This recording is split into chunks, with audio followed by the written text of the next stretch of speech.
Thanks for coming out, and thanks for making a nigga feel comfortable in the gayest place on earth. You guys got Disney World jealous out this motherfucker. Man, I didn't really think it was that gay at first. I was like, what is everybody... Because when I was coming out here, everyone was like, man, that place is really gay. I was like, what the fuck is everybody talking about? It's not so gay. And then I wandered into that Castro. God dang, it was... I said, this is America's anus right here. This shit is deep. Went to that Tenderloin. It was nothing tender about that motherfucker at all. That shit was rough. The opposite of tender. I have never seen crack smoked so casually before. These niggas was sitting in front of Starbucks smoking crack and drinking coffee. I said, this is off the hook. Talking about politics.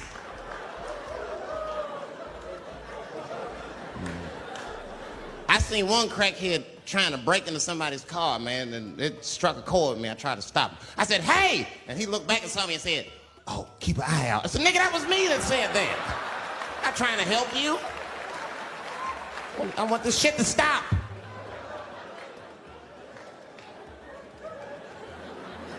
Crackheads are like that. I had a crackhead break my car window one time. Broke it! You know what he stole? Fucking candy bar I had lying on the seat. That's all he took. It's a goddamn candy bar. I was so mad. I drove around the neighborhood for 5 hours looking for a crackhead with chocolate on his face. I did that.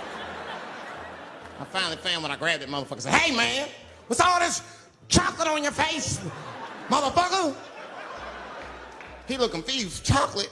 This is doo-doo, baby. I said, ah! Oh, man. This place is insane.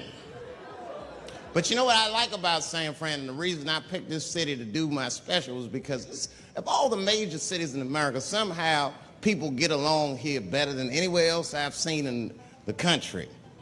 That's right. That's right.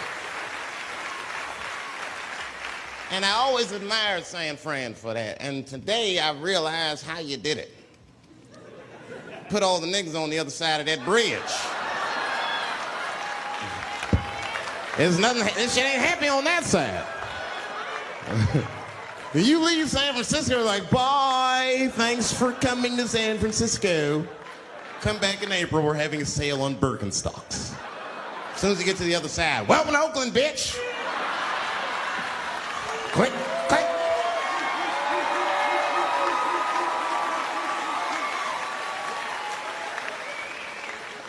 It's fucking crazy. But it also feel like it's the East Coast city in the West Coast. You guys got subways and shit. I'm scared of public transportation. I was on a bus that was held hostage 45 minutes. It wasn't life-threatening. I don't want to give you that impression. It was a dude jerking off, but the shit was scary, son. It was scary. It was right before it happened, I was on the bus smoking a cigarette. It's a long story. It's not the coolest shit I ever did. And people freaked out. Sir! Sir, put that goddamn cigarette out, okay? This is everybody's air, sir. I flicked it. I didn't want any trouble. And just at that moment, coincidentally, this homeless dude, out of nowhere, pulls his dick out. Started beating off. And I was furious. Because nobody said shit to this guy. They were just looking like, oh my God. I was the only one on the bus that had the balls to say anything to him. And it's not even like I was brave, really. It was that, you know, I was sitting next to the motherfucker. I had to say something. Come on, dog, you hit my elbows. Stop. Son, stop. That's all I said. I didn't want to say too much. The guy's beating off on the bus means there's something wrong with this motherfucker. He's not wrapped so tight. I didn't want to push him over the edge. As soon as I said something, all these dummies on the bus, now they're brave. He's right.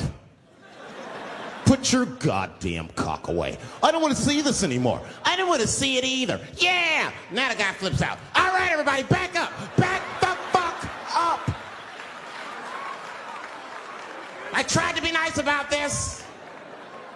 Now everybody freaks out. Oh my God, it's a biological attack. Oh. I'm caught in the middle. I can't lose my cool. I said, hey, everybody, just calm the fuck down or you're gonna get me shot. Let's all just be cool. Let's do what this man says so he'll leave us alone. Now everybody gets quiet.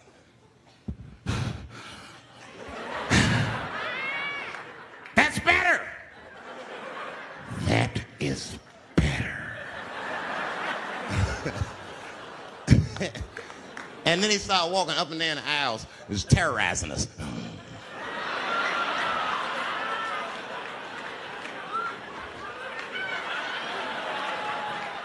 And then he starts making demands. You in the pink shirt, squeeze your tits together. Oh God, no, no.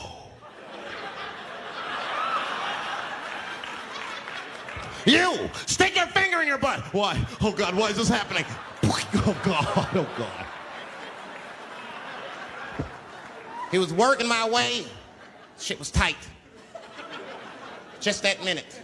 I got saved, dudes. I was so lucky. This guy at the other end of the bus, he snapped. He lost his mind. I seen it happen. Ah! He screamed out, rush him! He can't come on all of us. And charged him out. Ah! And it was like a movie. This homeless dude seen him coming and shot one off. Ah!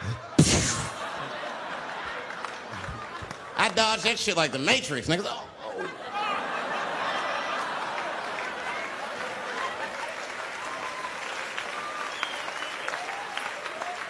The guy behind me wasn't so lucky, y'all. No!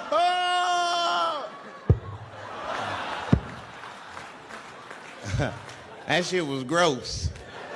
It didn't kill him, but I'm sure that fucked his day up. You're not gonna have a normal day if the homeless dude busts a nut on your forehead and 8:30 in the morning. That's a wrap on the rest of the day. Ah! This guy was freaking out. It burns! Oh! Oh! Oh! Everyone was standing around looking at him. Even the homeless dude felt bad. I guess he was finished. He came back to his senses. Oh, this is my stop. I said, relax, motherfucker. I had to say something. Relax. Oh, I can't. I got AIDS. I know it. I said, you can't get AIDS from a homeless dude busting a nut on your forehead. That's not how it spreads. I don't even know if that's just true. That's just what I told him, man. He was so scared I had to say something. I don't know where AIDS comes from. Who the fuck knows? Scientists don't even know. Scientists still say AIDS started because somebody had sex with a monkey. Word.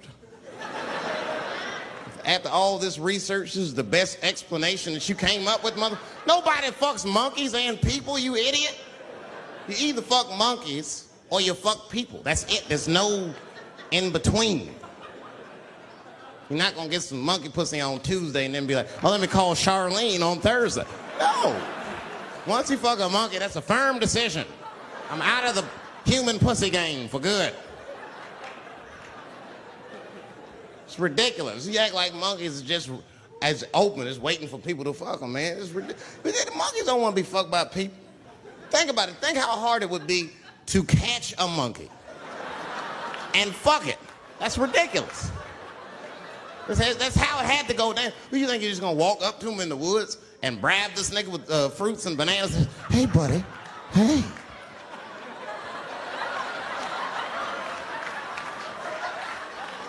Yeah. There you go, buddy. Yeah.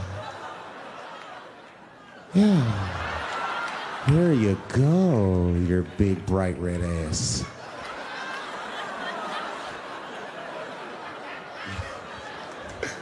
This big, bright red booty. You know how strong a monkey is? Would rip your dick off like the celery stalk. It's throw that shit in the tall grass to never be seen again.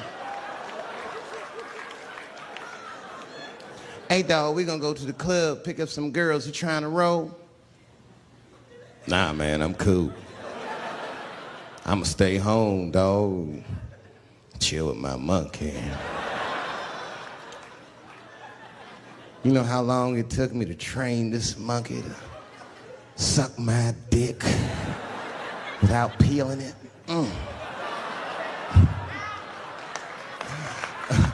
Last night, Chim Chim jerked me off with his feet. Nigga, only a monkey can show you that kind of love and tenderness. So y'all can keep fucking these people if you want, niggas. More monkey pussy for me. Hooking up with an orangutan next week. That's all I fuck is chimps and orangutans. You know who I feel real bad for is Indians. Everybody feels bad for Indians. They get dogged openly because everybody thinks they're dead. These motherfuckers are not all dead, all right? With my own eyes, I've seen a gathering of 1,500 Native Americans. They were all gathered in one place. The place is called Walmart in New Mexico. There's Indians everywhere. I'd never seen Indians before. I wasn't even sure if they were Indians. It's fucked up, but I asked one of them. It's not nice, but I seen him in the sports section looking at bows and arrows. I had to say something. Excuse me. I don't mean to be rude. Are you an Indian? And he was cool. Yes. Yes, I'm Indian. Still didn't believe him. I had to test him to be sure. This is fucked up. But I had a gum wrapper in my pocket, so I balled that shit up and I threw it on the floor.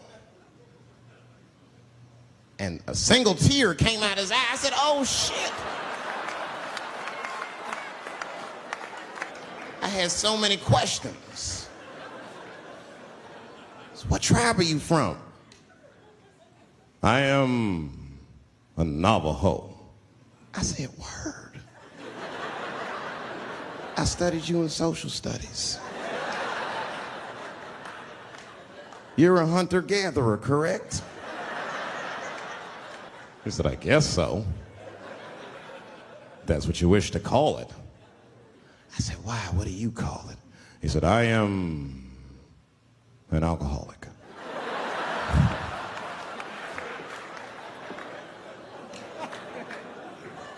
I said, well, what's your name, dog? He said, please. Dog is my cousin. That was a good guess. My name is Running Coyote. What is your name, friend? And that shit caught me off guard. I mean, I didn't want to say my name was Dave to a motherfucker named Running Coyote. This don't feel good enough. He just put me on the spot. I said, huh? My name, what? Oh, my name's Blackfeet. Then I changed the subject. Forget about me. What's going on with you? I want to meet your chief. Why don't me, you, and your chief and your friends get together tonight? We could have a real live peace pipe smoking ritual. We need to celebrate, nigga. I thought you were dead. And he set it up. It was beautiful. It was just like I dreamed. We was all sitting around. Them Indians was beating the drum.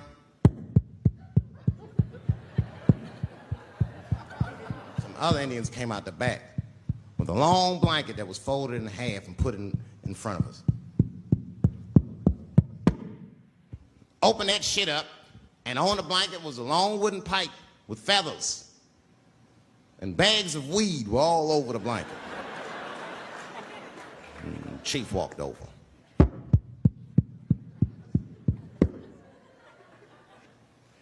The big ones are 50. The little ones are 25. And these are 10.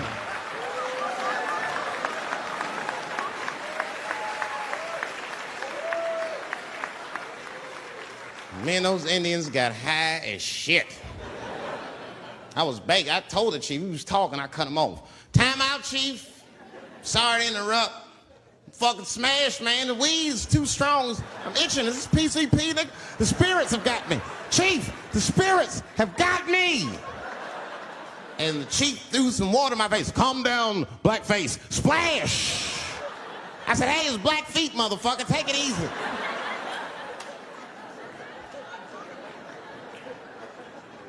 Blackfeet, you're welcome to stay amongst me and my tribe for the night until the spirits leave you.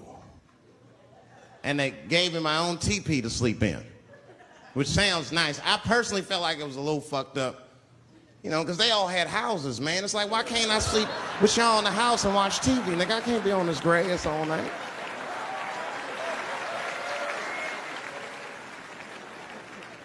Yeah, Indians is rude, man. Everybody's rude. Indians, they eat nasty food. All they ate was corn and shit. Doritos, I think they call it. That's right. People only see the surface. They see the division in our foods. Just because I eat chicken and watermelon. They think that that's something wrong with me. Let me tell you something. If you don't like chicken or watermelon, something is wrong with you, motherfucker. There's something wrong with you. Where are all these people that don't like chicken and watermelon? I'm sick of hearing about how bad it is. It's great. I'm waiting for chicken to approach me to do a commercial, nigga. I'll do it for free, chicken. It's the least I can do. They make fun of Latin people for eating, what y'all eat?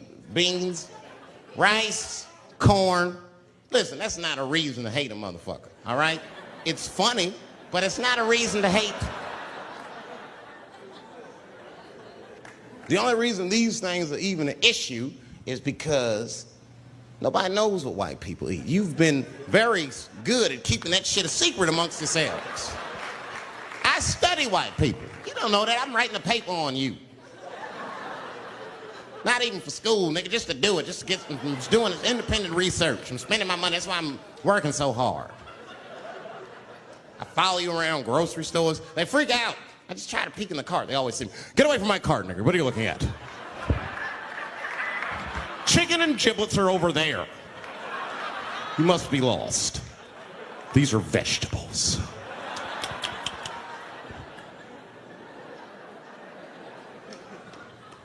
I know what you drink. See how quiet I got? Grape juice. Surprise, motherfuckers, you didn't know I knew about grape juice, did you? Oh, don't play dumb with me. Looking at what is it? A lot of black people don't have the privilege of knowing about grape juice because they have grape drink. It's not the same formula that you get. Ain't no vitamins in that shit. You might have one of your black friends over. Todd, would you care for a glass of grape juice? What? Nigga, what the fuck is juice? I want some grape drink, baby. It's purple. I don't think I know what a grape drink is. What? I have some apple juice if you want. What the fuck is juice? I want some apple drink. Scream.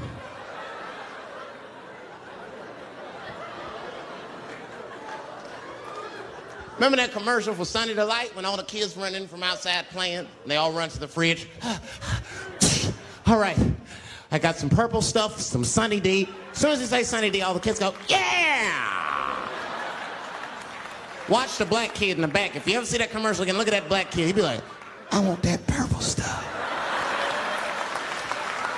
That's drink, nigga, that is drink. They want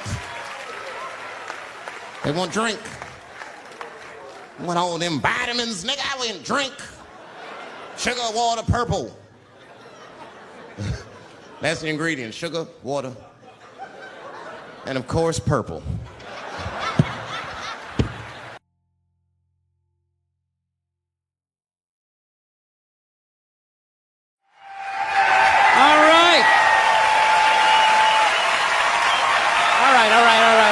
All right, everybody, so, I want to get a gun. I do. I really do. I never had that feeling before till I moved out to Los Angeles.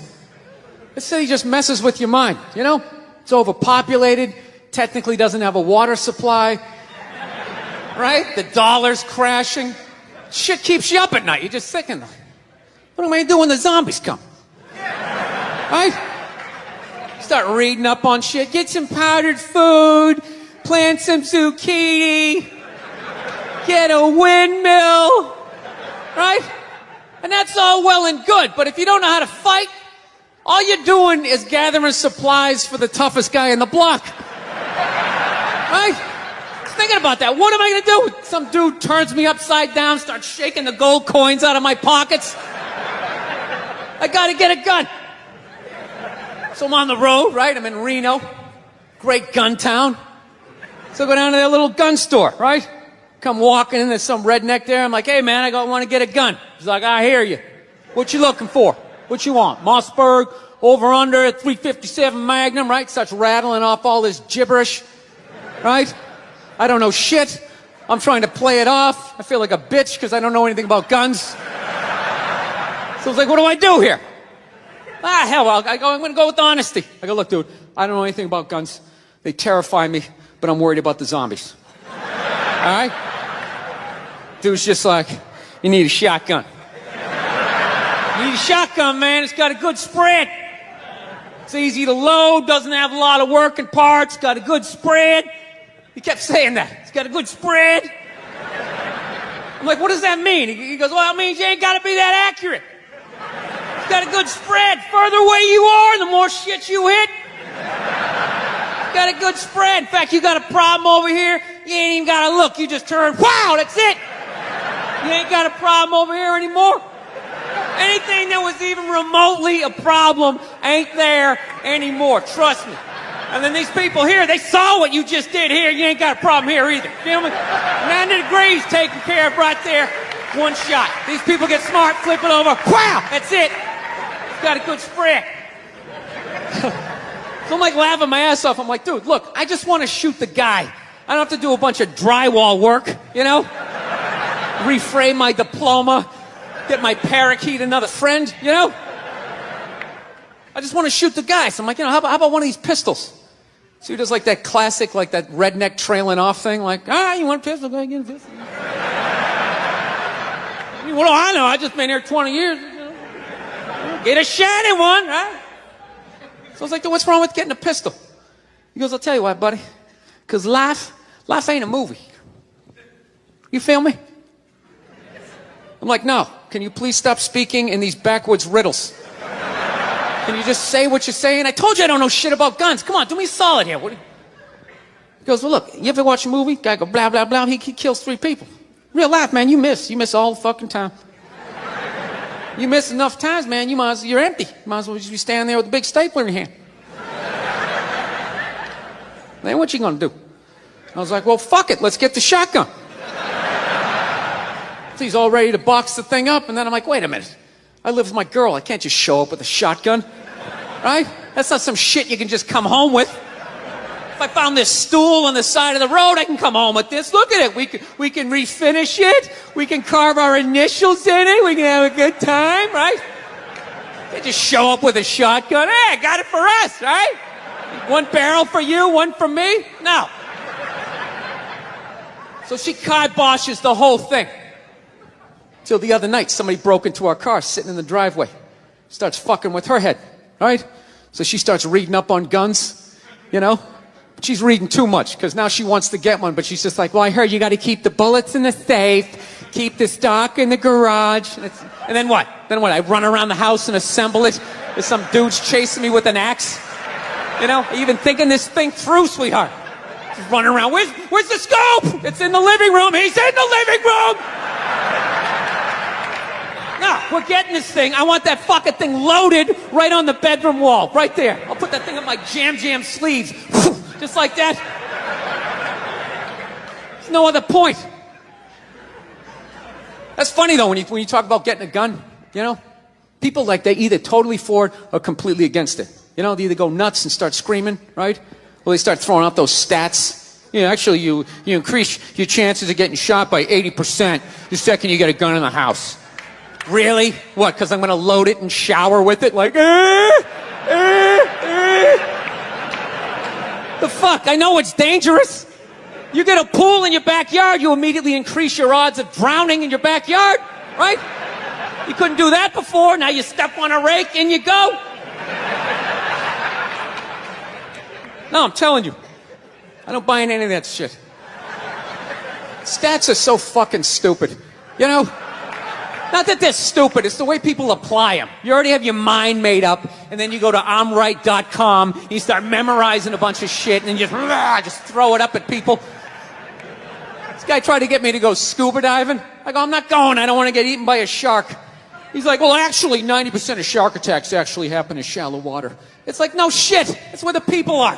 Now, it's called the beach.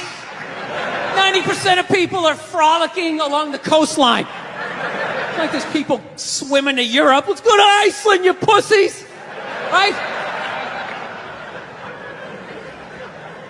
I don't know.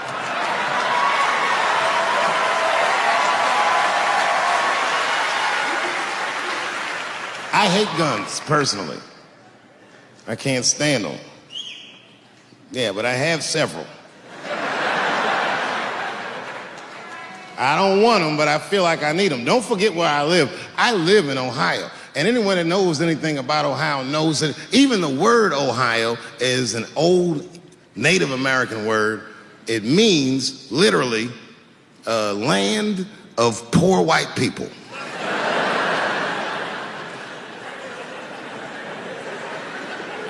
And I don't know what's going on down here, but in my experience, poor white people love, and I mean they fucking love, heroin. They can't seem to get enough of it. I didn't even know what I was looking at first. I was just driving like, why are all these white people so sleepy out here? These things.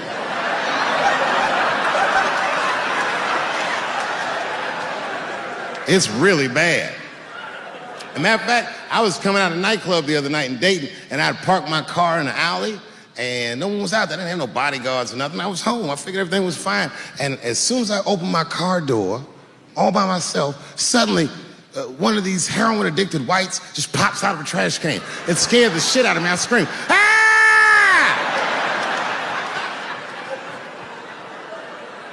And then I realized it was a woman. She was fucked up. She said, hey, man. Hey, man, relax, okay? I'm sick, all right? I need some drugs, man. Please, I'll suck your dick for $5, man. I was like, ugh. 2.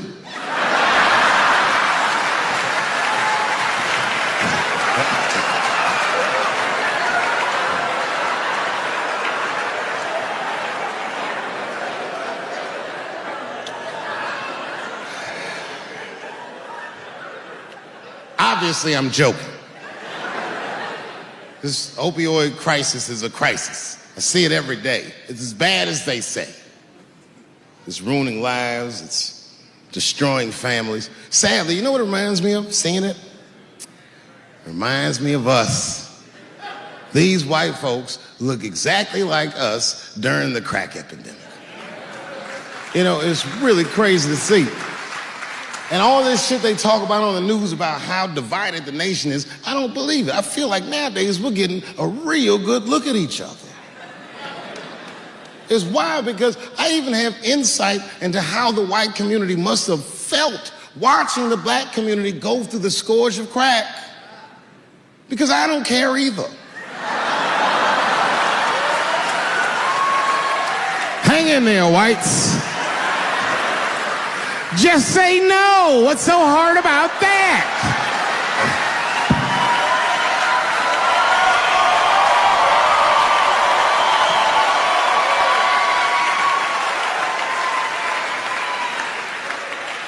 Remember when y'all said that to us? But it's okay. There's no grudges. Now you finally got it right. Once it started happening to your kids, you realize it's a health crisis. These people are sick.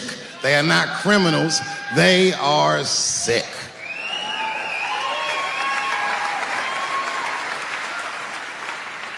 Be that as it may, I'm armed to the teeth. First gun I bought was a 12-gauge shotgun. I didn't want the gun. Remember, though, I'd moved to a farm, and I was sitting there on the porch, and I see a white dude walking across my property, entitled, like he's supposed to be there. He had a rifle over his shoulder, too. Ain't that a bitch? I said, what the fuck is this guy doing on my property? I was mad as shit, but I was unarmed.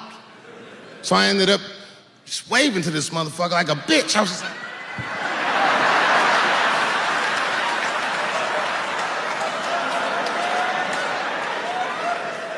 And as soon as he got far enough away, I ran to my car and sped to Kmart.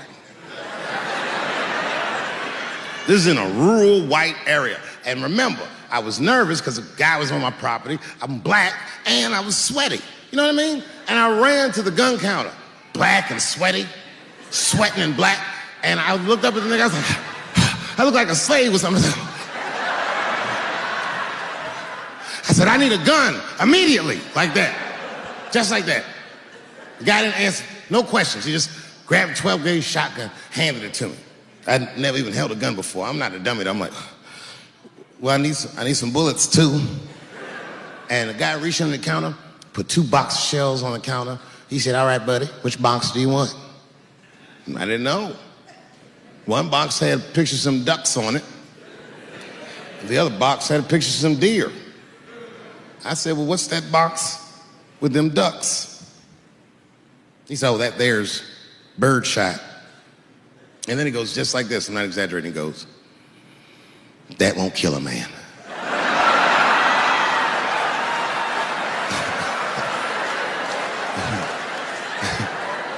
He said, it'll just pepper him up nicely. I said, what the fuck? Pepper? You know what it means to pepper a motherfucker up? It means that when the shell explodes, hot BBs will shoot out of the barrel of the gun, not killing a motherfucker, but penetrating their skin and shallow flesh. Boy, that's gotta hurt. Hot BBs? Ha ha!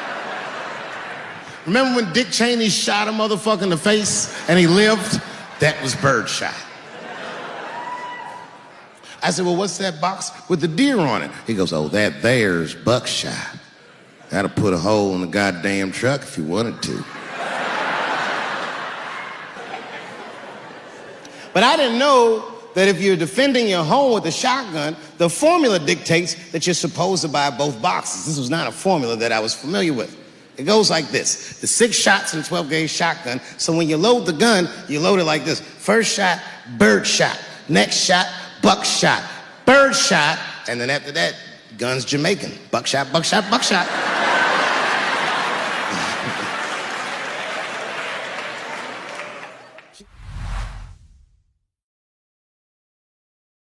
The only thing in our society that bothers me the most is the way that men and women don't get along no more.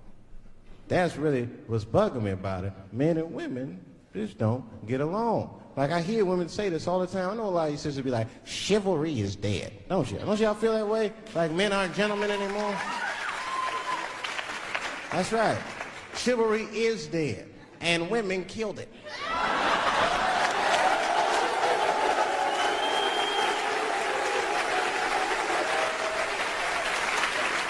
There's a fundamental difference in the way we're going to see things. We're not going to see eye to eye on this issue. We're just not. Our tests in life are different. A woman's test in life is material. A man's test in life is a woman. Now, by test, I mean that those are the things that we desire. Men have nice cars. Not because they like nice cars, because they know women like nice cars.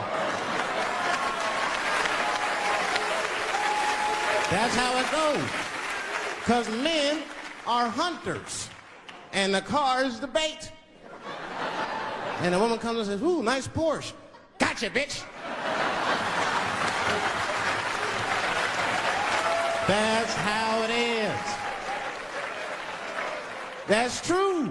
Come on now, you go to a woman's house, her house be comfortable as shit. Women love comfortable surroundings, so men get comfortable surroundings. Let me tell you something. If a man could fuck a woman in a cardboard box, he wouldn't buy a house.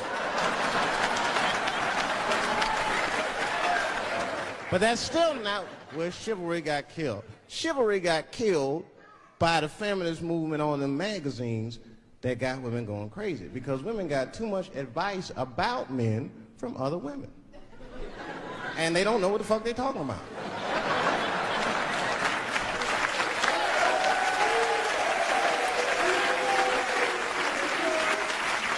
And it's true. I see this shit in the magazines. I don't read them, but I be seeing the cover. I be in the grocery store, fellas, you look at one of the magazines like, what is this? And they say on the cover, 100 Ways to Please Your Man by some lady. Get out of here, man. Come on. Ain't no 100 ways. That list is 4 things long. Just suck his dick, play with his balls, and then fix him a sandwich and don't talk so much, and they're gonna be happy. Yeah.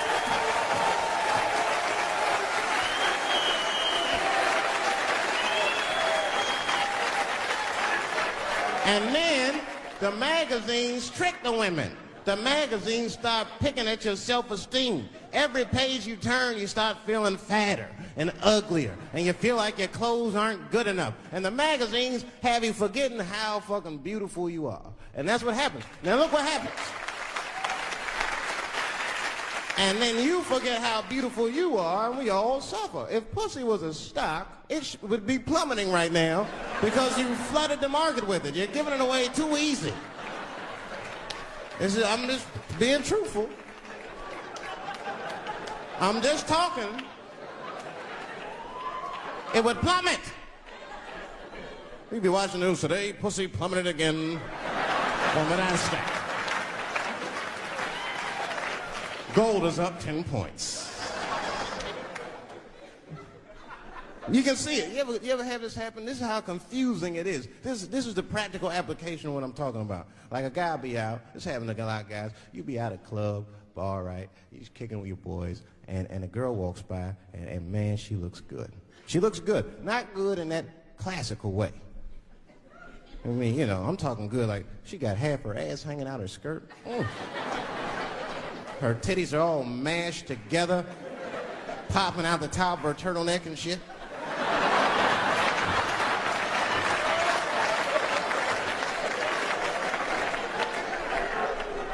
And you with your buddies, right?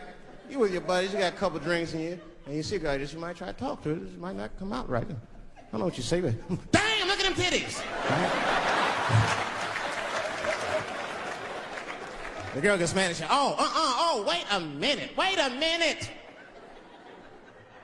Just because I'm dressed this way does not make me a whore. Which is true. Gentlemen, that is true. Just because they dress a certain way doesn't mean they are a certain way. Don't ever forget it. But ladies, you must understand that that is fucking confusing. Just is. Now that would be like me, Dave Chappelle the comedian, walking around the streets in a cop uniform. Somebody might run up on me. Oh, thank God. Officer, help us. Come on, they're over here. Help us. I'm like, oh, just because I'm dressed this way does not make me a police officer. You understand what I'm saying? It's like, all right, lady, fine.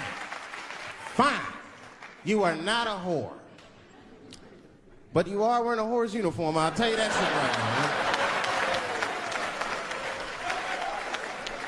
now. Little misunderstandings can happen. And then men, we misunderstand women a lot. You know, we always undermine their feelings. You can't do that to them. You can't, because see, feelings are, you see how they clapping? Feelings are very important to women. They are all important. I'm just learning this shit. Everything's based on how they feel. You can hear when they tell stories.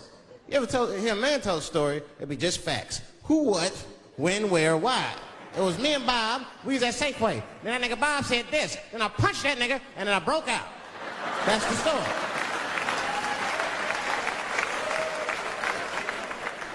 That's the story. Women tell stories, all these feelings. Well, first of all, you have to understand, I was on my period, and I just talked to my mother, so I was feeling like, God damn, there's so many feelings. What the fuck happened? Get to it. But I gotta talk about them. Gotta talk about them. That's how they always get me. I'll be sitting there, watching TV, chilling and shit. My old lady come up to me. David, we need to talk. Fuck! I don't say that out loud. That's how I feel inside. Because I know every time we need to talk, We need to talk about some shit that I gotta do. We don't ever have to talk about anything she needs to do.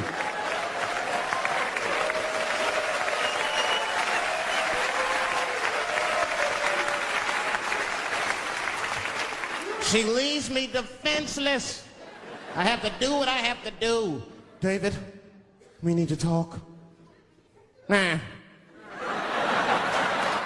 Don't do that to me, David. This is serious. Stop talking in that voice.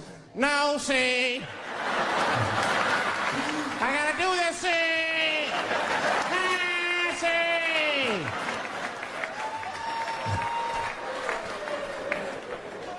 I complain, but I'm happy I'm with somebody. I don't want to be single. I don't like that. Sometimes you go to them single clubs, you see too much. I was on the road, one club, and I seen a thing they call a thong contest.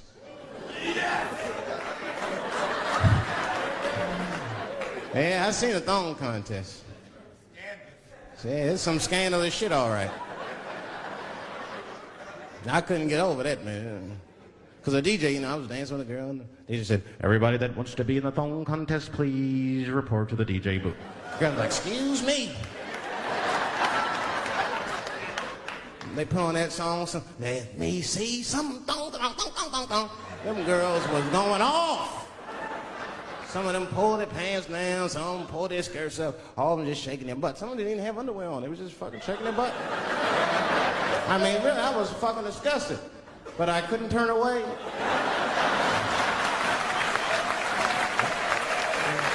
But no, please, for the squeamish, just plug your ears.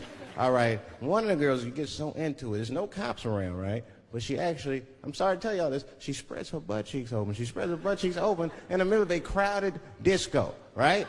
I was disgusted because I was like 10 yards away from her. I was like, oh my God.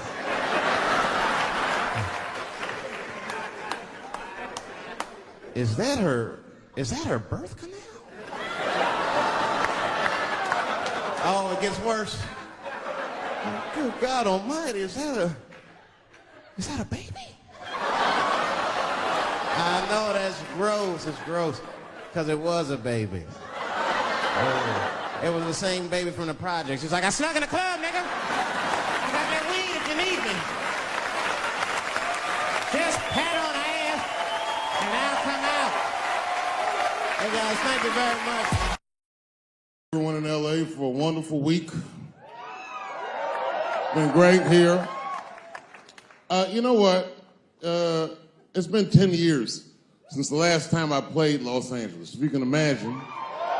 I know. I've been gone for a very long time. And unbeknownst to you, it was a difficult 10 years. I'm not going to take you through all the agony I've been through, but it was tough. Some of it you might have seen. I don't know if you ever saw on TMZ the big headline, Dave Chappelle, drunk on stage in Detroit. Well, if you saw it, I wasn't drunk. I had smoked some reefer with some rappers. Yeah. I don't know if you know anything about hanging out with rappers, but their weed is very strong. Stronger than what I was accustomed to. The article goes on to say I was booed off stage, which is also incorrect. I was booed. I did not leave. It was a long bump. It was a fucking nightmare. 2 puffs of weed, that's all it was. 2 puffs. I never had that happen where I take 2 puffs of weed. I looked at the guy next to me, I was like, I'm gonna bomb, nigga, I can feel it. And that guy called my name, Dave Chappelle. Niggas was like, you know, normally when you do a comedy show, you guys don't know what it looks like up here, but niggas be looking up at you like. That's how the show started. Didn't take long for the faces to switch up, like, what the fuck? They started looking amongst themselves. So I knew I wasn't doing good. I don't remember what I was saying. It just took one person to break the ice. It's a black lady with a Ford Motor shirt on. She stood up suddenly. Fuck you, Dave Chappelle. I said, excuse me? She said, I worked all week for this shit, and this show sucks. And in a weird act of racial harmony, a conservative white guy stood up and backed her up. Yeah! The whole crowd band together and started chanting, we want our money back. We want our money back. I said, oh shit. I snapped out of it. Good people of Detroit, hear me. Hear me now. You will never get your fucking money back. Fuck that. I said, I'm like Evel Knievel. I get paid for the attempt. I didn't promise this shit would be good. Boo, they said, fuck you.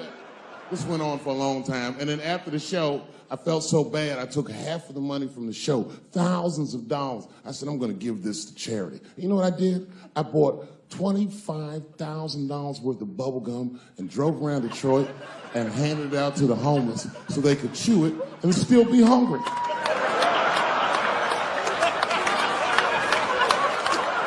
I was very mad at Detroit that night. Because not only did I bomb, nigga, I had to go back to the very same room the next night and do it all over again. Fucking nightmare. That would be like if you were having sex with a woman and for some reason, this would never happen, but for some reason, she had a mouse trap in her pussy. You get caught in the trap. And then you gotta fuck her again tomorrow night. I'd still do it, but you know, I'd be careful the next time. The old mouse trap in the pussy trick, eh? Fool me once.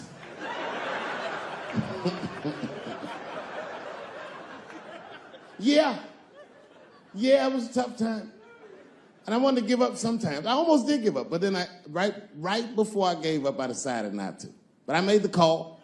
They answered the phone. Hello? Dancing with the Stars. I said, not yet. Not yet. Yeah. Oh, if you see me on that shit, it's over. Trust me. My spirit is broken. If you see me waiting for them judges,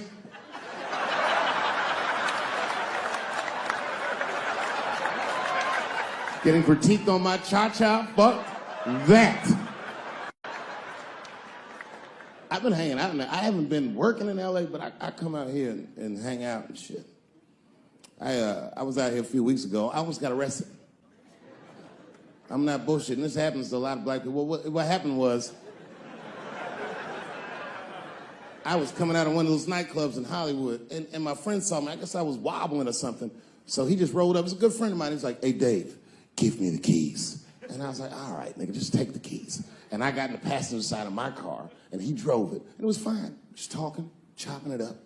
And then on the 10, the blue and whites hit us.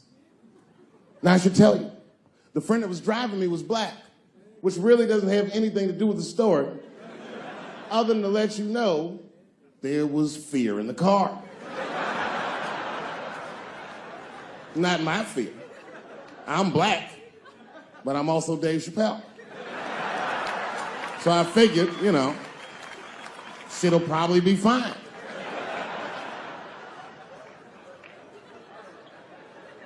Traffic stop started off on the right foot. Cops came up to the driver's side. Hi, how you guys doing? And he recognized me immediately. Oh, Dave Chappelle. And I looked at my friend like, we getting out of this shit. And then he says, you know, you guys were swerving in the lane. Do you mind just stepping out the car for a second? Still no cause for alarm. I looked through the rearview mirror. The body language of the arrest looked good. He was talking. So then I started fucking with the radio. You know, traffic stops going good if you listen to the radio when someone else is outside of the car. But then when I looked back in the rearview mirror, something had gone horribly wrong. That motherfucker's back there like. And the next thing I knew, they were stuffing him in the back of the car.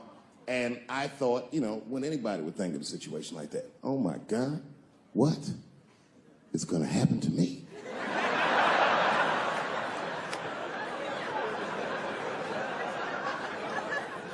And the police walked up to the window. Mr. Chappelle, we had to arrest your friend. He refused to take our breathalyzer test. I said, that motherfucker. Not complying, that's odd. So, officer, what's going to happen to me? Well, you're fine. We're just going to have to ask you to step out of the car so we can impound the vehicle, and we'll arrange for you to have a ride home. I said, oh, well, nah, I would rather you just give me the keys. I said, Mr. Chappelle, I mean, your friend already told us he's your designated driver. We can't be good. And then suddenly the shit turned into Vegas. He was like, I'll let you blow for it. I said, excuse me?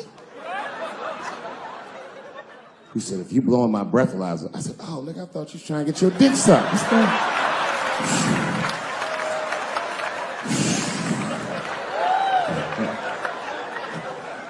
If you blow in my breathalyzer and pass, I'll give you the keys to the car. I said, Set him up, nigga, let's play. And I blew in that thing, and it made a noise. I said, uh-oh.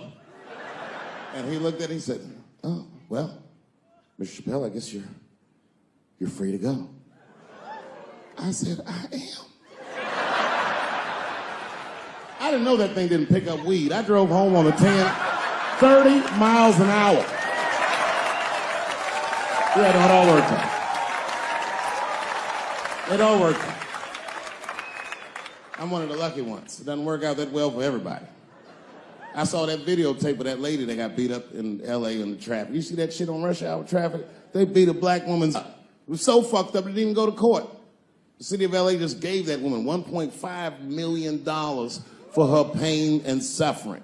That is not bad, considering that's the same amount of money that Marcos Maidana made to fight Floyd Mayweather the second time. And this woman obviously hasn't trained a day in her life. You can see it on the tape. She didn't come to fight. Her guards were low. She was taking a lot of shots. A lesbian woman that tried to sell a story about me to TMZ. Thank goodness TMZ could see right through the sham of that story. This woman claimed that I beat her up in a nightclub because she was a lesbian. That is fucking crazy. Bitch, I didn't even know you was a woman.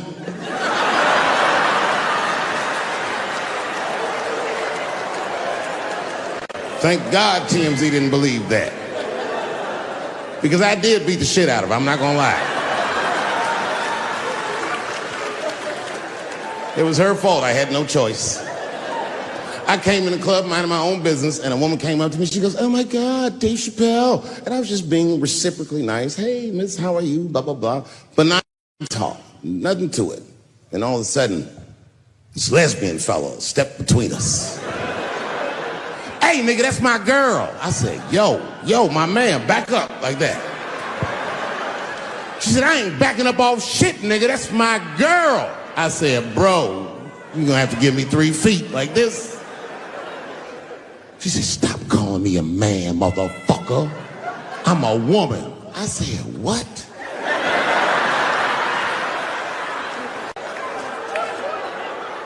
And then I looked deep in this nigga's cheekbones. I said, oh my God, you are a woman. It was just too much for me to even wrap my mind around. But I tell you what, I unballed my fist immediately, and I softened my posture so that she would know she's in no danger. I even changed the tone of my voice. I said softly, sweetly, like a pimp might say. Bitch, I'm about to slap the shit out of you.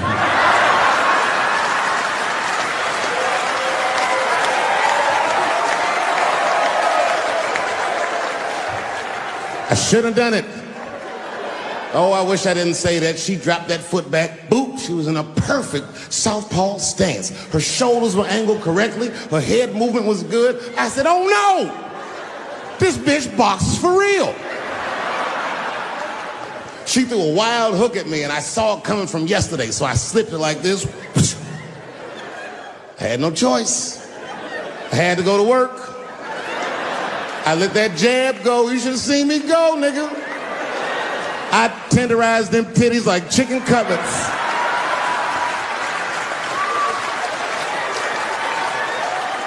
I whooped the toxic masculinity out of that bitch.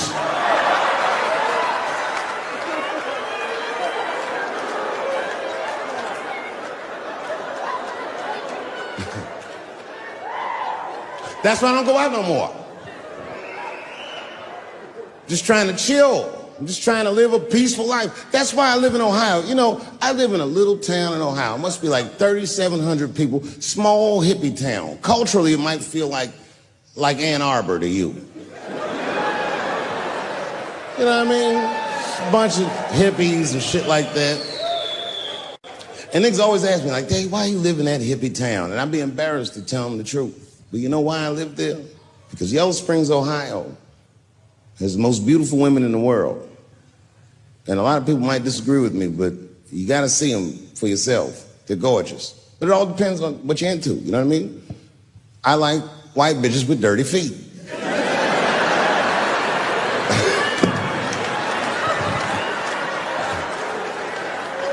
If I had a strip club in Yellow Springs, I would call that shit strippies. All naked hippies all the time. And I'd only hire girls with long titties and long vagina hair that looks like they slept on it. And I would keep a pile of dirt right next to the stage. I come back, bitch, get your feet in that dirt and get up there and give those people what they came to see. Chalk up, bitch.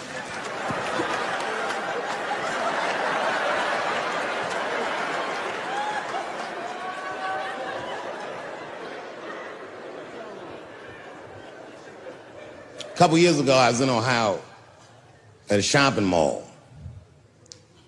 An old white lady, this is true, she was following me around the mall, which sounds paranoid, but I'm sure she was following me. Mean lady, too. You ever see a woman with lines on her face that just tell you, like, even if she smiled, it looked like it would hurt? The muscles in her face. I knew she was following me because she was at places that had nothing to do with her. I'd be looking around like, what is this old bitch doing in GameStop and Foot Locker and all the places I like to go? Every time I see her, she'd just be looking at me on me. And eventually I forgot about her. So then after I'm shopping, I go all the way to the back of the parking lot. I'm parked all the way in the back. And as soon as I open my car door, I hear a voice go, David Chappelle. Just like that. I didn't even have to look. I knew it was her. And I looked back, and sure enough, there she was, that face. To be honest with you, she probably wasn't even that old. She's probably around my age. But she was a white woman. This bitch looked terrible.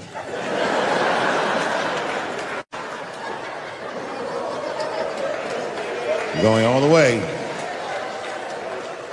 I kept my cool. I was nice. I said, hello, miss. And she didn't say anything back. All she said was, I watch your comedy.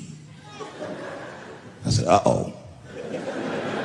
And then she says, is it true? She goes, it sounds to me like you hate women. I said, well, you know what, miss? It's art. And you're free to interpret this art however you'd like. But I can tell you, as the maker of this art, that I don't believe that I feel that way. And she said, well, I think, and I said, shut up, bitch. Shut the fuck up. Before I kill you and put you in the trunk. Ain't nobody around here.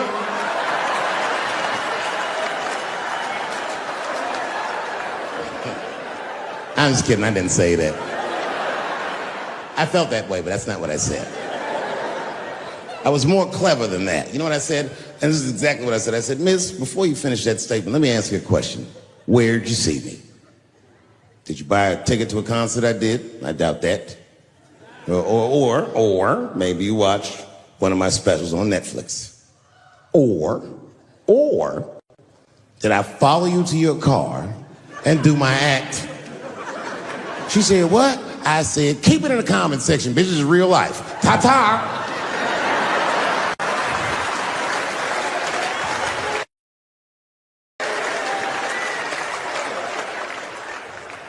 And then I drove off. Now, I got to tell you, and this is going to surprise some people here, but not everybody. People say things to me all the time, but what you don't know is it does affect me. I think about it. And that one bothered me a lot. I was driving home, couldn't stop thinking about what this woman said because she's not the first woman that said that to me. It's puzzling. You know what I mean? Like, what could I possibly be saying that would make these bitches think I hate women.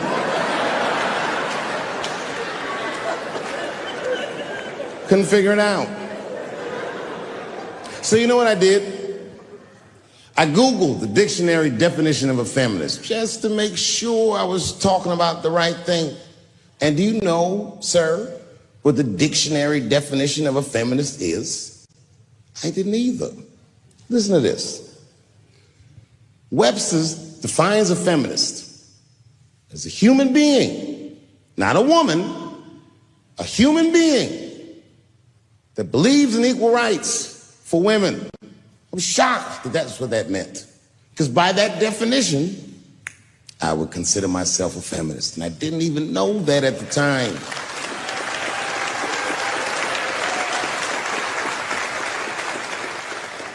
All these years, I thought it meant frumpy dyke.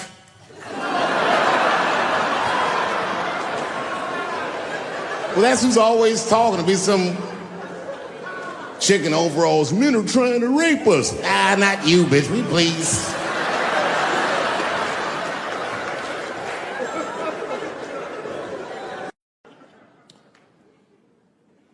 The second time I met O.J. Simpson,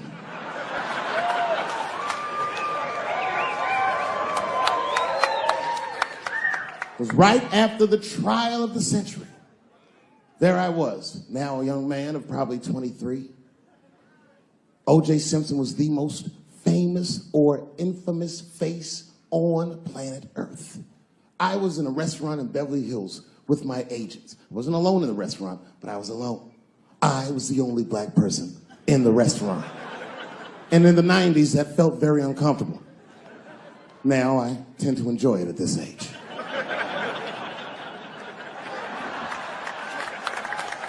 I was having dinner with my agents, celebrating a deal that they told me was lucrative, but I later learned fucking sucked. And suddenly, a group of women walked by. Every race was in that group. Black, white, Asian, Latina, white, and white again. They were all gorgeous. I watched them walk by. Then, I saw a familiar face. Al Collins, the man from the infamous Bronco chase, towards the door. Couldn't believe what I saw. And then, close behind him, was O.J. Simpson, newly released from jail. The restaurant fell still. I was shocked. I didn't mean to say it out loud, but it just came out. O.J. He stopped, turned around to see who said it, saw my black face, and correctly assumed it was me.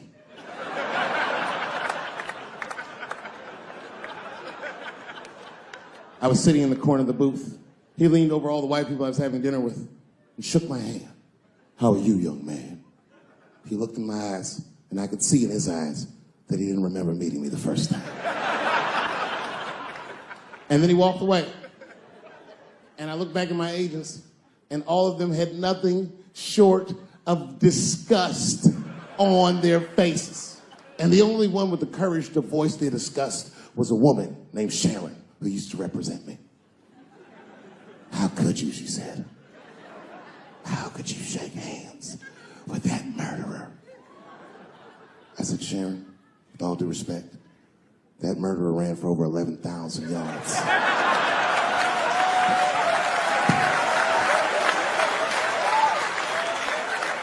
And the glove didn't fit. Glove didn't fit. Get over yourself. Some people can't do that. Some people just can't get over themselves. Gay people have a hard time doing that recently. Here we go. Here comes the deep water. No, recently I've noticed that. I noticed it with that Manny Pacquiao controversy. Yeah, no, it was now in the gay community's defense, Manny Pacquiao said some outlandish shit about gay people.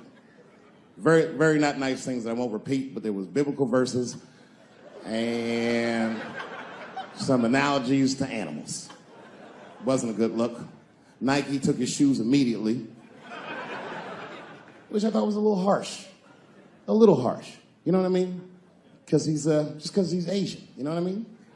fuck you gonna take shoes off Asian dude to appease a gay dude? You know what I mean? No? You don't know what I mean. But Asian people kind of know what I mean. No? No Asians in the front? No? No, this is what I mean. Okay, look. Okay, you're an Asian dude. No, I say this with no disrespect. But we're all Americans, right?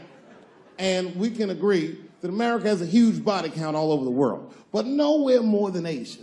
Literally, if you look at history, recently, we have bombed the masculinity out of an entire continent. We dropped 2 atomic bombs on fucking Japan, and they've been drawing Hello Kitty and shit ever since. There's a lot of lady boys in the wake of our bombs. And I know these things because my wife is Asian. She's Filipino. All right, well, okay, so that explains it. Now you know why you see me at all those Filipino events. I'm not there picking up pussy, I'm dropping some off.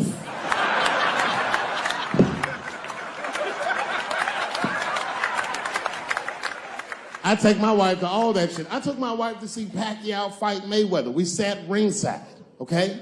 That was a quiet car ride home. That's what that was. But if you know what's popping in the Philippines, you know that they got a whole generation of kids in the Philippines growing up without their mothers. Yes, a lot of women in the Philippines go to the Arabian Peninsula, they come to the United back home, which is still one of the #1 staples in the Philippines economy, money that their expats send back to the Philippines. The men, on the other hand, are left rearing children, twiddling their thumbs, waiting on their wives' checks. These men have been fucking emasculated. And then suddenly, a boxer rises from amongst them and reinstates their manhood with his motherfucking fist. This is not the guy you're supposed to ask, what do you think of homosexuals? He's not your champ. Shit. That's why I don't have a sneaker deal, because if you say something that people don't like, they'll take your fucking shoes off. Throw the hat. They've got the longest mental gap to bridge. That's all I'm saying. Because, you know, whenever I see one of them T's on the street, I don't mind them, but I'll be like, man, I miss Bruce. I'm sorry, guys. I'm 42. I remember Bruce Jenner. Before the Kardashians, before all that, this motherfucker was a white American superhero. It was amazing. He was beating Africans at track and field. We'd never seen anything like it. He was on my cereal box growing up. You know how much of that cereal I ate, nigga? I didn't know he was gonna do that.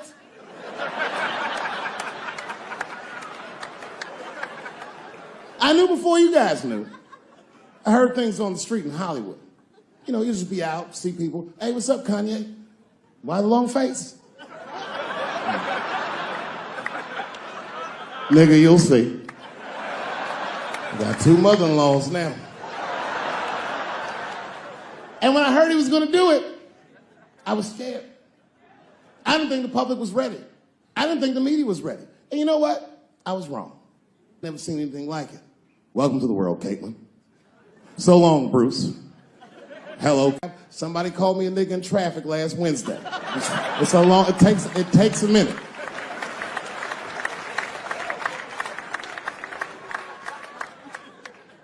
My wife's friend, Stuart, told me that. My wife has a lot of gay friends. Stuart's their leader. She has a lot of gay friends. And I don't like them.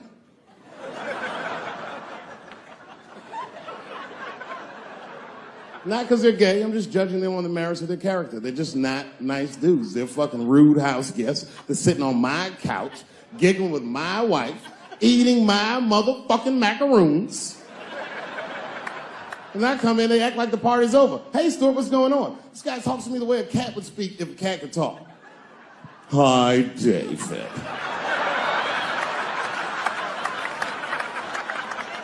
Stuart, what's all the beef, man? What's going... He always wants to have some kind of gay political argument. The last one was about a petition in federal court to take the words husband and wife out of the law. I said, well, why would you want those words out the law? He said, because it discriminates against same-sex couples. I was like, niggas, please save me the semantics. Just trust me, take your chips and get the fuck out of the casino. You're about to side, talk that over amongst yourselves, and whichever one of you is gayer, that's the wife.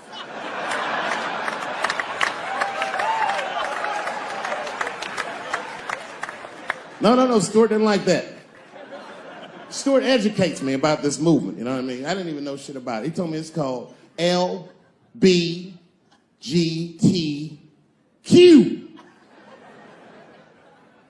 I was like, what the fuck is the Q? Does that even make sense, Q? Turns out Q was like the vowels. That shit is sometimes Y. It's for gay dudes that don't really know they're gay. You know what I mean? Like prison fags who are like, well, I'm not gay, nigga. I'm just sucking these dicks to pass the time. I'm not G, I'm Q. Ugh.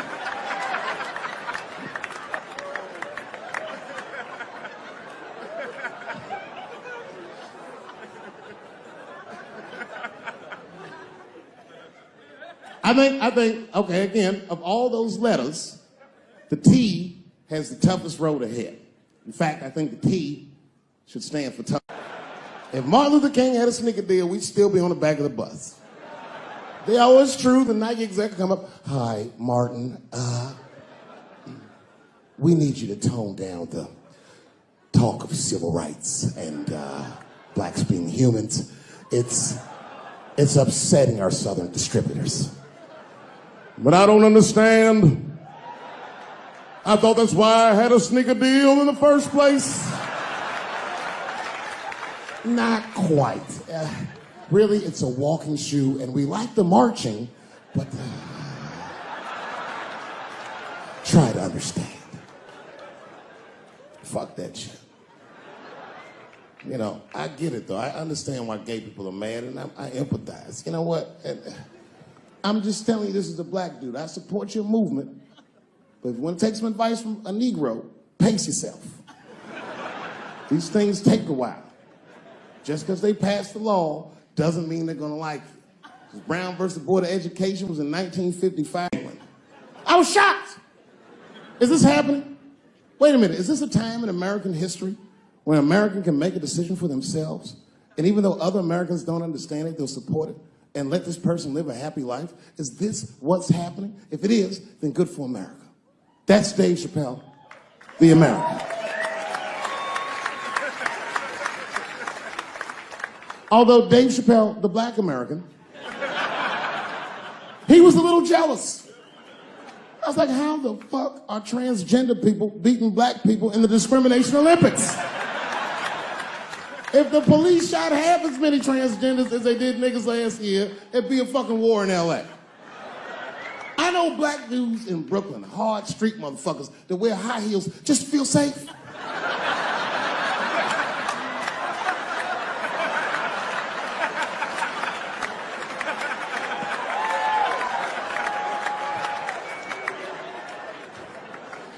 Transgenders are gangsters. I used to do business with a transgender in Hollywood. Man, everybody would be scared of her in the boardroom. She'd walk in there, newly minted woman, high heels, purse. Yeah.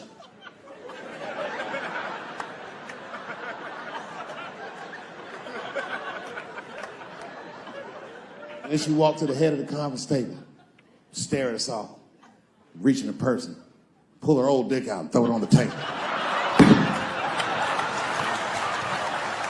Let's talk business, gentlemen. Ah!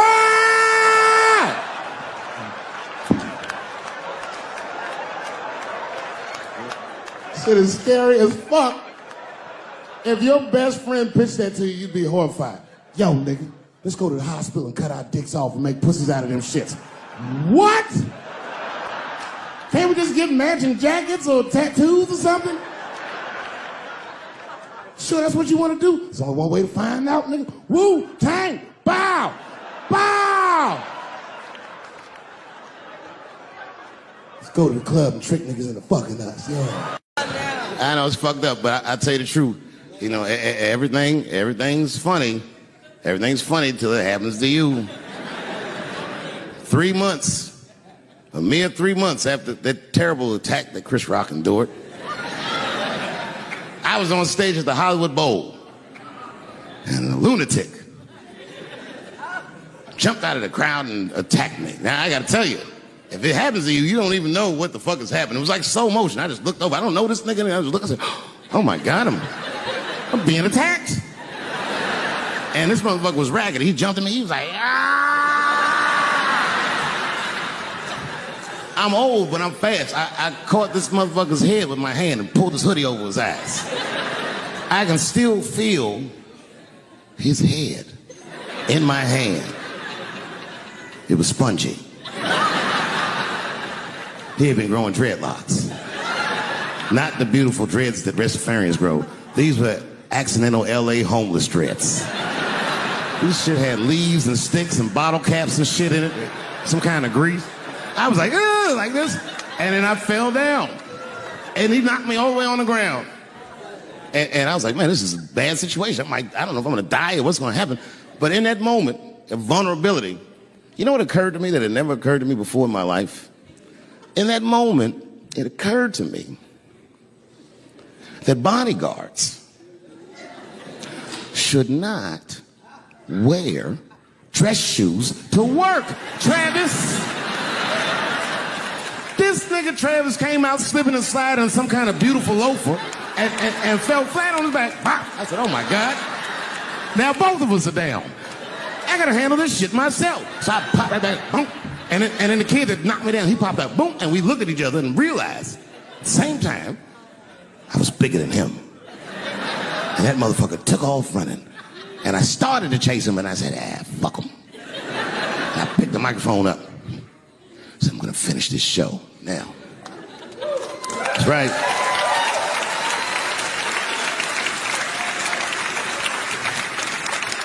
For 3 months before that, I'd been making fun of Chris Rock. And people would ask me all the time. They'd say, Dave, what would you do if you were Chris Rock and Will Smith slapped you in the face? And to this day, the answer is the same. Well, I don't know what I would have done. I've never been in a situation that extreme. But I do know now what Will Smith would not have done. And that is enjoy the rest of his evening. Man, listen. We gave that kid a good while. We was whooping his ass. Not we, I mean, I was on stage trying to think of a joke to tell, but they was beating this nigga up right behind me. Everybody could see it. Everybody could see it. And I'm sitting up there trying to think of what to say. And I'm tongue-tied. Me, of all people, can't think of anything to say. Look at my karma. Just that moment. Of all the people in the world, Chris Rock walks from backstage, walks up to me in front of 20,000 people, grabs the mic out of my hands and looks at the crowd and goes, was that Will Smith? Man, motherfuckers fell out of their chairs laughing. I was standing there looking stupid. I was fucking furious because I'm thinking in my mind, nigga, this is my attack. You got attacked 3 months ago. Now you have jokes. So I snatched the mic back from Chris and tried to get one off, but my shit did not go good at all. I didn't know what to say. I was just like, it was a trans man. And the crowd was like, boo. It's LA, we like trans people, boo. I know, I felt so bad. I felt so bad. But I know why I did it. You'd have to be there to understand, but man, when that guy tackled me, it was like it's like a movie or something. You gotta picture this. Picture a famous person you like. Every famous person you could imagine was at that show. It was like the biggest night that Hollywood had ever seen. And when that guy tackled me, he cleared the bleachers. I had to watch the tape afterwards to know this happened, but as soon as he tackled me, Jamie Foxx was the first motherfucker that jumped out of the crowd. He was wearing a white cowboy hat like he knew this shit was gonna happen to him. Never seen this nigga in a cowboy hat before. And Jamie started chasing that motherfucker around like any given Sunday. And that kid was fast as shit, was juking and shaking, and he broke Jamie's ankles, and he just kept running. And then Jon Stewart from The Daily Show ran from backstage and jumped at this motherfucker like Super Jew. He was like, ah! And the kid seen John coming, so he jumped back, and John went flying that way. And this kid was fast. And then he turned around. He sees the emergency exit. He starts running for the emergency exit. Just before he got to the door, motherfucking Puff Daddy from Bad Boy Records jumped in front of the door. That nigga was like,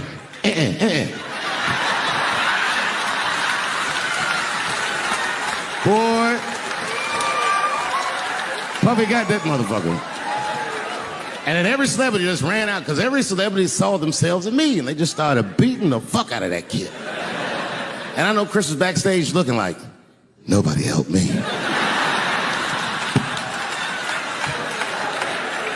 Everybody hates Chris.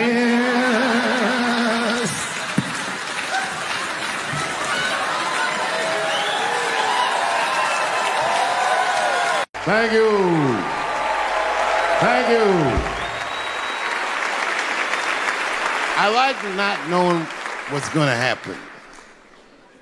I like making memories. Sometimes I do all this crazy around my colleagues just so that they can tell their friends I did it. But rather than talk about myself, just briefly, I want to just talk about my genre. Stand-up comedy is an incredibly American genre. I don't think any other country could produce this many comedians. And unbeknownst to many people in this audience, I don't think there's opinion that it exists in this country that is not represented in a comedy club by somebody. Each and every one of you has a champion in the room. We watch you guys fight, but when we're together, we talk it out. I know comics that are very racist, and I watch them on stage, and everyone's laughing, and I'm like, that mother means that.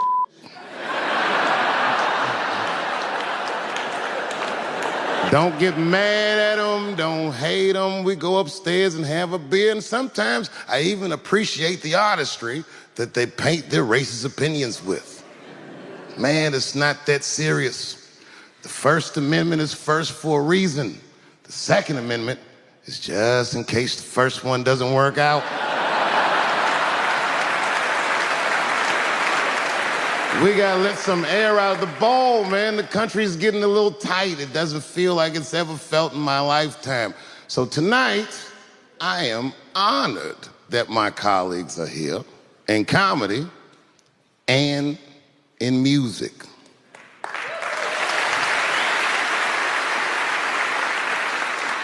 And I want everyone in America right now to look at me. Look at me smoking indoors. I didn't ask anybody, I just did it. What are they gonna do? Kick me out before I get the prize? No, nigga, this is called leverage.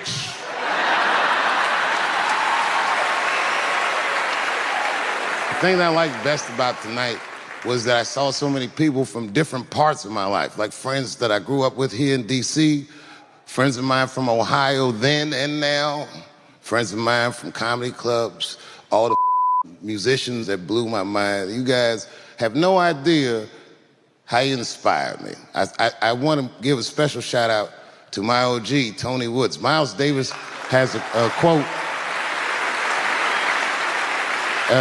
It's one of my favorite. Miles Davis said so much cool shit, but one of the things he said I always loved, he said, it took me years to learn how to play like myself.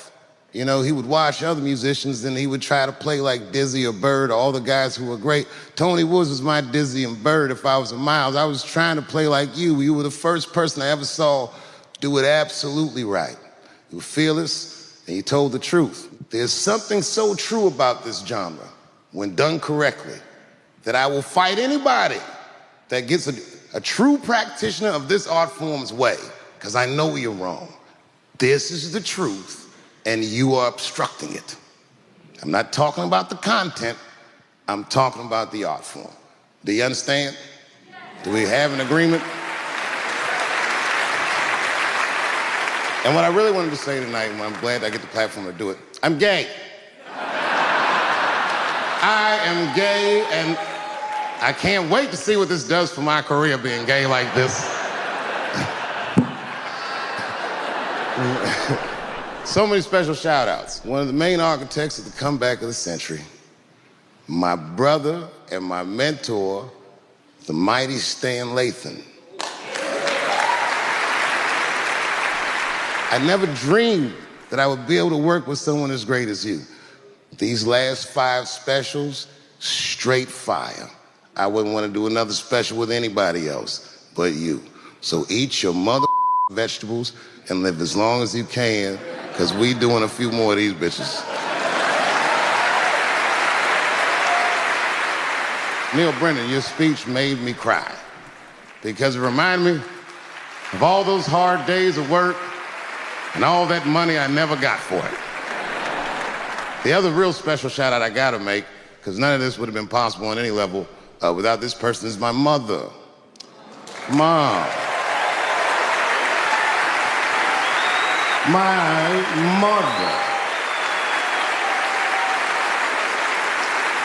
Mom. You have no idea what I put this woman through. If you had just given birth to me, that would have been more than enough. But the fact that she raised me and raised me well, we had a real oral tradition in our house. I knew the word griot when I was a little boy. A griot was a person in Africa who's charged with keeping the stories of the village. Everyone would tell a griot the stories and they would remember them all so that they could tell future generations. And when they got old, they'd tell them to someone else. And they say in Africa, when a griot dies, it's like a library was burnt down. And my mother used to tell me, before I ever thought about doing comedy, she said, you should be a griot. And she'd fill me with every story of black life. You know, she's educated in African American studies, and she would let me understand the context that I was being raised in, that I'm being raised in a hostile environment that I have to tame. By the time I was 14 years old, I was in nightclubs, mastering an adult world. It was terrifying. The crack epidemic was going on, and my mother would hear gunshots outside and be scared to death. Maybe it's my son. But early in my career, if you remember, Mom, you used to sit in the club with me. She'd do a full day of work. You'd be back there falling asleep, just waiting for me to go on. She would watch my show every night. Do you know how long that car ride is home?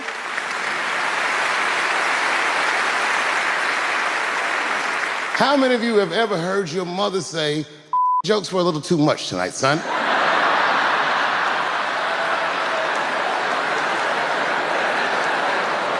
I was a soft kid. I was sensitive, I'd cry easy, and I would be scared to fist fight. And my mother used to tell me this thing, I don't even know if you remember, but you said this to me more than once. You said, son, sometimes you have to be a lion so you can be the lamb you really are. I talk this like a lion. I'm not afraid of any of you. When it comes word to word, I will gab with the best of them, just so I can chill and be me. And that's why I love my art form, because I understand every practitioner of it. Whether I agree with them or not, I know where they're coming from. They want to be heard. They got something to say. There's something they notice. They just want to be understood. Love this genre. It saved my life. So tonight, Mom, I would like to honor you in a very special way that I cannot do on my own. But because now I'm a man with great and influential friends, I'd like to ask my man Thundercat to come out on the stage. Thundercat, the mighty Mos Def. Washington, D.C., thank you very much for giving me a home and a place to start. Today is officially Dave Chappelle Day in Washington, D.C. The mayor declared it last night. Okay. Before I did Killing Them Softly, when I was 22, HBO gave me the biggest opportunity of my life at that time. They gave me a half-hour special, but this shit was not like a special, you know what I mean? It was like, it was generic. It didn't even have a title. It was just Dave Chappelle. And I shot it in San Francisco at a place called Broadway Studios, which is on the second floor of a building. And beneath Broadway Studios is a nightclub. And the special was only supposed to be 30 minutes. And I got ready, I practiced, I did all the shit I was supposed to do. And the night that I taped, 20 minutes into my 30-minute set, I'll never forget this, music music started blasting from the nightclub underneath. You could hear it real loud, and it fucked my whole show up, and I was devastated. I was a young man. I really believed in what I was doing, and I thought that my dream had been killed. So when I got off stage, I ran down the steps to the alley behind Broadway Studios, and where the control trucks are parked, and I kicked that motherfucking door open, and I started yelling at all the producers. I was nobody in show business, just a guy that believed in us. I said, man, you fucked everything up. That fucking music, what the fuck were you thinking? And there was a guy who was a big-time producer, I ain't saying no names, and he stood up, and he said, hey, kid, sit the fuck down. He said, we didn't ruin anything. He said, we made a deal with that nightclub to not play music, and they didn't honor the deal. And I said, who didn't honor the deal? And he pointed to a guy. I'll never forget it. It was an old white man sitting in the Ford Taurus by himself. And he said, that guy right there. And I didn't waste no time or ask no questions. I went to that Ford Taurus, and I beat on that window, and I said, open the door, motherfucker, I want to talk to you. And that old man looked at me for 1 second and wisely drove the fuck off. And left me in the alley cussing at anybody who would listen. And 2 minutes later, literally 120 seconds later, couldn't have been any more than that, the doors of the kitchen in the alley of that nightclub underneath Broadway Studios flung open. And that old man was standing there, that same old man with reinforcements. He had 2 big goons with him, and he looked at me, and he was calm as a cucumber. He said, you, come here. I want to talk to you. I didn't know anything about the streets at this age. But I found out later in my life that these men were Russian mobsters. And I don't know what you guys know about the Russian mob, but these are the niggas that killed Denzel in Training Day.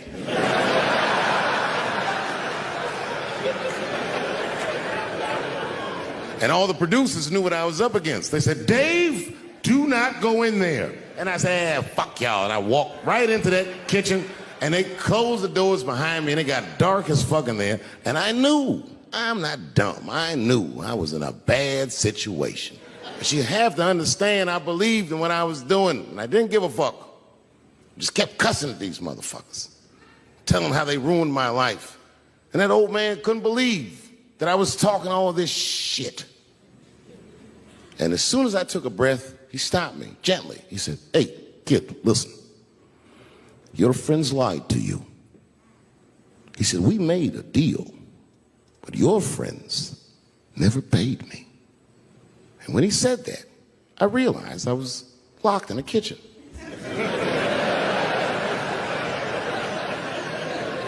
I realized he was telling the truth, which would make me wrong.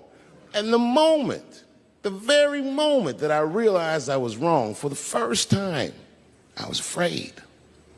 You see, it's a funny thing if you believe you're absolutely right.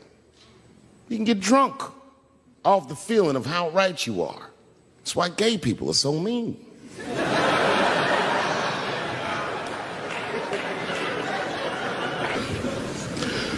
I started doing stand-up comedy when I was 14. I'll never forget the first time I was on stage. The guy that introduced me was a guy named J.T. Newton. I'm 47. I can close my eyes and remember the introduction like it was yesterday. It went like this. Ladies and gentlemen, this next young man coming to the stage is starting his comedy career tonight. Who knows? We may be witnessing the birth of a star. Please welcome Dave Chappelle.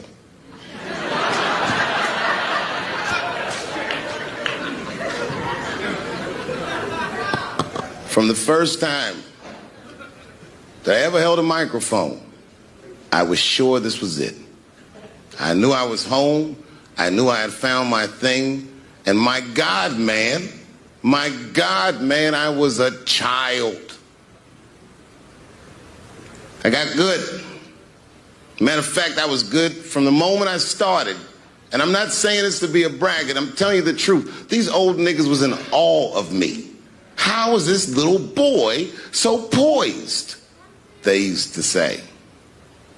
I was. I mean, you know, I got better, but it started out good.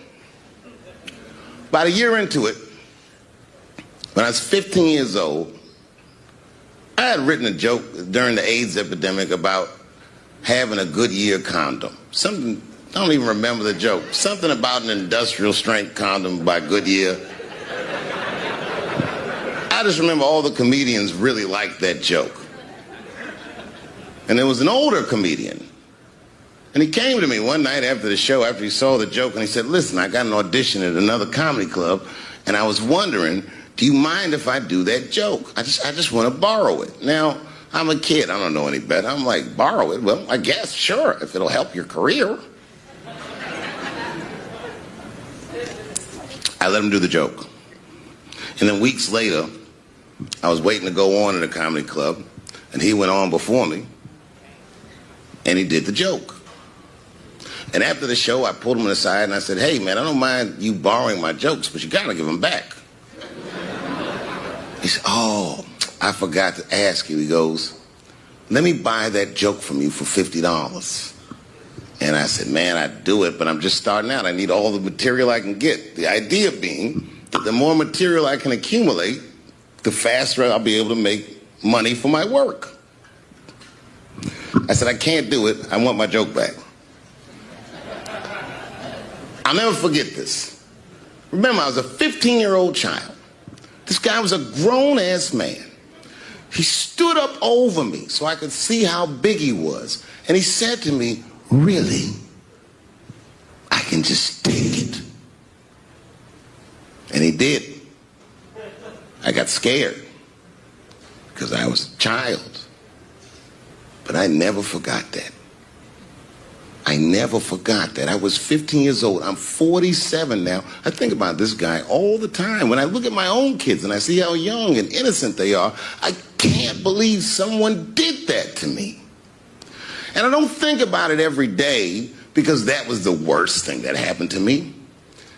I think about it every day because that was the first time that someone ever did that to me. But in my career, it has happened many, many times since, where someone would intimidate me or scare me and take something that I believe was mine. I'll tell you another story. Now I'm 18 years old. I'm living in New York City, and I just finished my first road tour, which was a very difficult tour. I'll spare you the details. Now I'm back in New York, but my rent is paid, thank God. And I have $60 to my name, and a woman that I had met in Pittsburgh, a bad Dominican bitch,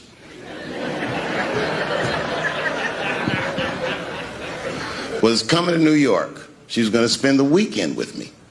I couldn't wait for her to get there. She was coming that evening. But remember, I only had $60 for a whole weekend to entertain a bad bitch. Now I'm walking through Greenwich Village, and I see something I've never seen before. 3-card Monte. You know what that is? Yeah, the guy had the whole thing. The table was set up, and he had the 3 cards, and the crowd was hooting and hollering, and he was like, find the red card, find the red card, and people were playing. Sometimes they win, sometimes they lose, but it was really exciting, and I'm standing there watching it, and I noticed while I'm watching them play this game that the red card, the one you're trying to find, had just a little bend on the corner. And I'm watching it, and I'm like, yo, this guy doesn't seem to know that red card is bent. I'm going to beat this motherfucker. And I walked up to the table, and I said, let me play a hand. And I put my last $60 on that table, and he starts to shuffle and find the red card, find the red card. And I kept watching that bent card go around the table, make sure I kept my eyes on that bent card. And when he stopped shuffling, and he said, find the red card, I pointed to it with confidence. Here it is right here. And he flipped it over, and it was black. And he took my money. I couldn't fucking believe that. How did this nigga do that? Was that magic or sorcery? I was confused. So you know what I did? I sat there and I watched him for a real long time play the game. And I realized that all those people who was doing all that hooting and hollering and betting, my God, they were his friends. They were in on the whole thing. I felt so wronged. I felt so stupid. And then the next sucker came up to the table and was about to put his money down. And I said, fuck that, man. Don't put your money there. All these niggas is in on it. It's a trick. And when I said that, the guy that was dealing, and this motherfucker was huge, snatched me up by my collar. Feel how strong he was when he grabbed me. I was a skinny little guy. And he was gonna maul me. And the only reason he didn't, I'm sure, is because he saw the fear in my face. And that fear, he looked at me. I saw his eyes go from hard to soft. He softened. Then he looked at me like the way a father would look at a child. And he said to me, young man, don't ever come between a man and his meal. I never forgot that either. Most niggas would have to run the streets for years to learn a lesson that profound. It took me 2 seconds. Never get between somebody and their paper. Taking a man's livelihood away from him is akin to killing him.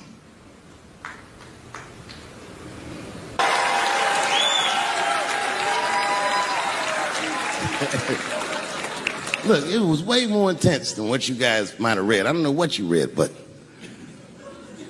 the kid, while we was beating on him, reached in his waistband, pulled out a .22 caliber pistol. That shit was mayhem. Everybody started screaming, oh my God. Oh my God, he's got a gun. He's got a gun. And then I got scared. I was in the back, but I was scared. Because I knew that everybody that was with me was armed. Yes, if they had shot and killed this kid on stage at the Hollywood Bowl, like I pay you to do, Travis.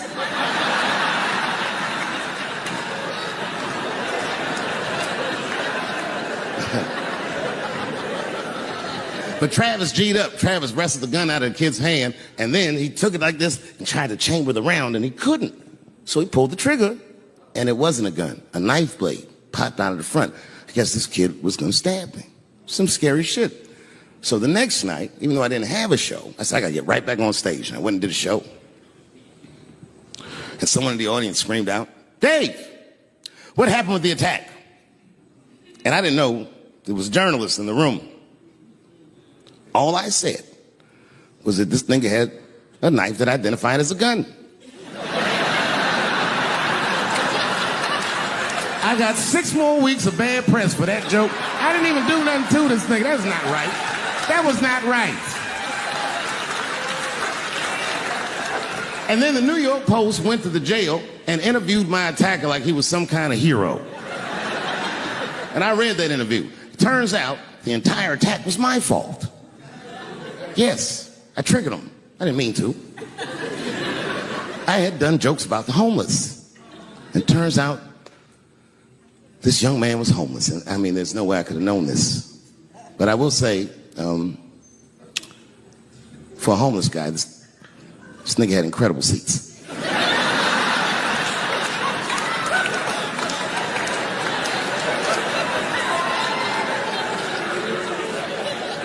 Oh, and they said I triggered him because I had done LBGTQ jokes, and it turns out this fella was a bee. That was the headline in the article. It said, Dave Chappelle's alleged attacker is bisexual. I said, alleged attacker?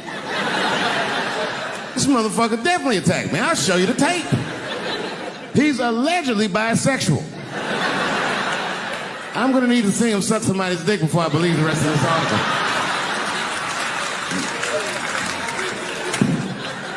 I read that shit in the paper. I was horrified. I was like, oh, bisexual? I could have been.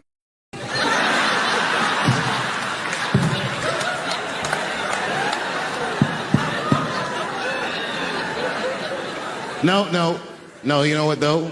It's not funny because after all that madness ensued, I went to the hotel room. I was by myself and I opened the door and my wife was in there alone. She was sobbing, like sobbing. I said, oh my God, what's wrong with you, bitch? Did you get attacked too?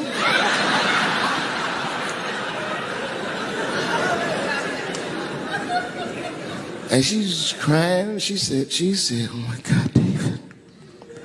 She said, if you had died tonight,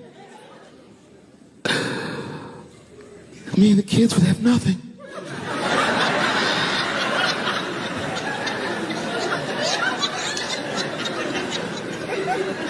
Then I knew it was serious. So I sat down on the bed next to her. And I reached in my pocket, I pulled some keys out that she had never seen before. She said, what are those keys? And I gently placed them in her hands. I said, sweetheart, those are the keys to my safe deposit box. God forbid anything ever happen to me. But if it does, don't even worry about it. You and the kids have everything you need in that box. I've already taken care of it. And she was looking at them keys, and I could see her mind realize what we were actually talking about. And then she just started crying harder. And to be honest with you, that made me cry a little bit too. And we hugged each other real tight.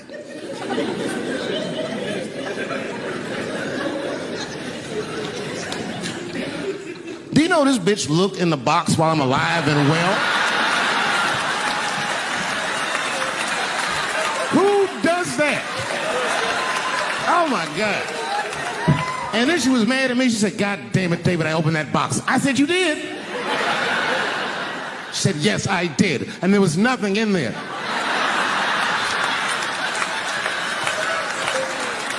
I said, nothing? Oh. She said, nothing except your stupid joke book. I said, whoosh. She said, well, sweetie, look. If you tell those jokes exactly how they're written, you and the kids should be fine. They're really good jokes.